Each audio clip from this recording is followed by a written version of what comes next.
ತೀರ್ಮಾನ ಏನು ಅಂದ್ರೆ ಸಭೆನಲ್ಲಾಗ್ತಾ ಇರುವಂತಹ ಚರ್ಚೆ, ಸಭೆನಲ್ಲಿ ತೆಗೆದುಕೊಂಡಂತಹ ತೀರ್ಮಾನ, ಅದನ್ನ ಕಮ್ಯುನಿಕೇಟ್ ಮಾಡುವಂತಹ ಕೆಲಸವನ್ನ ಮಾಡಿದ್ದಾರೆ ಮುಖ್ಯಮಂತ್ರಿಗಳು.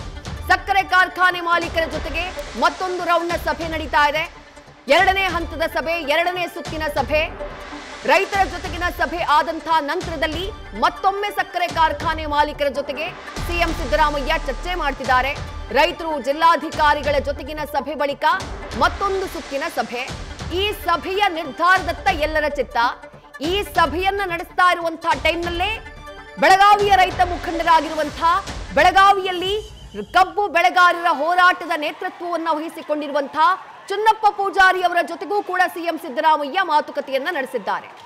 ಏನ್ ಚರ್ಚೆಗಳಾಗ್ತಾ ಇದೆ, ಸರ್ಕಾರ ಏನ್ ತೀರ್ಮಾನಕ್ಕೆ ಬರಲಿದೆ, ಆ ವಿಚಾರವನ್ನ ಚುನ್ನಪ್ಪ ಪೂಜಾರಿ ಅವರ ಗಮನಕ್ಕೆ ತರಲಾಗಿದೆ. ಬೆಲೆ ನಿಗದಿಗೆ ಸಂಬಂಧಪಟ್ಟ ಹಾಗೆ ಮಹತ್ವದ ಮಾತುಕತೆಯನ್ನ ಚುನ್ನಪ್ಪ ಪೂಜಾರಿ ಅವರ ಜೊತೆಗೆ ನಡೆಸಿದ್ದಾರೆ ಸಿಎಂ ಸಿದ್ದರಾಮಯ್ಯ.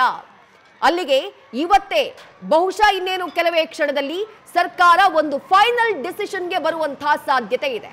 ಸರ್ಕಾರ ತೆಗೆದುಕೊಳ್ಳುವಂತಹ ನಿರ್ಧಾರವನ್ನ ರೈತ ಮುಖಂಡರು ಒಪ್ತಾರ, ಪ್ರತಿಭಟನೆಗಳಿಗೆ ಇಳಿದಿರುವಂತಹ ರೈತರು ಒಪ್ತಾರ, ಇದು ಇರುವಂತಹ ಕುತೂಹಲ. ಒಪ್ಪುವಂತಹ ಸಾಧ್ಯತೆ ಹೆಚ್ಚಿದೆ. ಯಾಕಂದ್ರೆ ನಿನ್ನೆಯೇ ಶಿವಾನಂದ ಪಾಟೀಲ್ ಅವರು ಬಂದು ಹೋದಂತಹ ನಂತರದಲ್ಲಿ ಬೆಳಗಾವಿಯಲ್ಲಿ ಮಾತನಾಡ್ತಾ ಇದ್ದಂತಹ ರೈತ ಮುಖಂಡರು ಈ ವಿಚಾರವಾಗಿ ಪ್ರಸ್ತಾಪ ಮಾಡ್ತಾ ಇದ್ರು. ಸರ್ಕಾರ ಒಂದು ಸರಿಯಾದಂತಹ ತೀರ್ಮಾನಕ್ಕೆ ಬಂದ್ರೆ ಒಪ್ಪೋದಕ್ಕೆ ನಾವು ಸಿದ್ಧ ಇದ್ದೀವಿ ಅನ್ನುವಂಥ ಮಾತನ್ನ ಹೇಳಿದ್ರು. ರೈಟ್, ಮತ್ತಷ್ಟು ಡೀಟೇಲ್ಸ್ ನಮ್ಮ ಪ್ರತಿನಿಧಿ ಹರೀಶ್ ನೀಡ್ತಾ ಹೋಗ್ತಾರೆ. ಹರೀಶ್, ಸಕ್ಕರೆ ಕಾರ್ಖಾನೆ ಮಾಲೀಕರ ಜೊತೆಗೆ ಸಭೆ ಕಂಟಿನ್ಯೂ ಆಗಿದೆ. ಏನ್ ತೀರ್ಮಾನಕ್ಕೆ ಬರಲಾಗ್ತಾ ಇದೆ, ಸದ್ಯಕ್ಕೆ ಏನ್ ಚರ್ಚೆ ಆಗ್ತಾ ಇದೆ?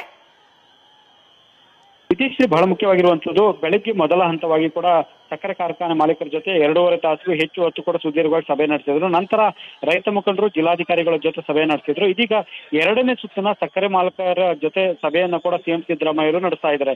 ಸಭೆಯಲ್ಲಿ ಬಹಳ ಮುಖ್ಯವಾಗಿ ಏನು ಬೆಳಗಾವಿ ಸೇರಿದಂತೆ ಕೆಲವು ಜಿಲ್ಲೆಗಳಲ್ಲಿ ಕಬ್ಬು ಬೆಳೆಗಾರರ ಹೋರಾಟ ತೀವ್ರ ಸ್ವರೂಪವನ್ನು ಪಡ್ಕೊಂಡಿದೆ. ಅದರ ಮಾಹಿತಿಯನ್ನು ಪಡ್ಕೊಂಡಿರುವಂತಹ ಸಿಎಂ ಸಿದ್ದರಾಮಯ್ಯ ಇದೀಗ ಏನ್ ಮಾಡ್ಬೇಕಾಗುತ್ತೆ ಅನ್ನುವಂತ ನಿಟ್ಟಿನಲ್ಲಿ ಅಂತಿಮ ಹಂತದ ಕಸರತ್ತನ್ನ ಕೂಡ ಸರ್ಕಾರ ನಡೆಸಿದೆ.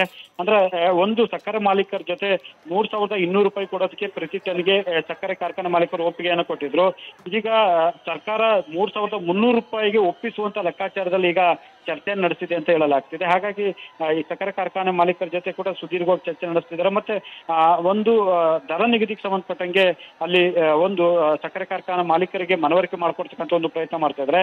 ಇದ್ರ ಜೊತೆಗೆ ಸ್ಥಳೀಯ ರೈತರ ಮುಖಂಡರ ಜೊತೆ ಕೂಡ ಸಭೆಯಲ್ಲಿ ಆಗಿರುವಂತಹ ಚರ್ಚೆ ಆಗಿರ್ಬೋದು, ಮತ್ತೆ ಸರ್ಕಾರ ಕೈಗೊಳ್ಳುತ್ತಿರುವಂತಹ ತೀರ್ಮಾನ ಆಗಿರ್ಬೋದು, ಪ್ರತಿಯೊಂದು ವಿದ್ಯಮಾನವನ್ನ ಕೂಡ ಆ ಪ್ರತಿಭಟನಾ ಹೋರಾಟಗಾರರ ರೈತ ಮುಖಂಡರಿಗೆ ತಿಳಿಸುವಂತ ಒಂದು ಪ್ರಯತ್ನ ಕೂಡ ಸಿಎಂ ಸಿದ್ದರಾಮಯ್ಯ ಮಾಡ್ತಿದ್ದಾರೆ.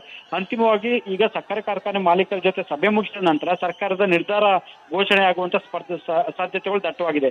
ಈಗಾಗಲೇ ಕೂಡ ಹೋರಾಟದ ಕಿಚ್ಚು ತೀವ್ರ ಸ್ವರೂಪ ಪಡೆದುಕೊಂಡಿರುವಂತಹ ಹಿನ್ನೆಲೆಯಲ್ಲಿ ಹಿಂದೆ ಕೂಡ ಸರ್ಕಾರ ಅಂತಿಮ ಹಂತದ ತೀರ್ಮಾನವನ್ನ ಕೈಗೊಂಡು ಘೋಷಣೆ ಮಾಡಬೇಕಾಗಿರುವಂತಹ ಅನಿವಾರ್ಯತೆ ಕೂಡ ಎದುರಾಗಿರುವಂತದ್ದು. ವಿದ್ಯಾರ್ಥಿ ನ್ಯೂಸ್ ಫಸ್ಟ್, ನಿರ್ಭೀತಿಯಿಂದ ನಿಮ್ಮ ಪರವಾಗಿ.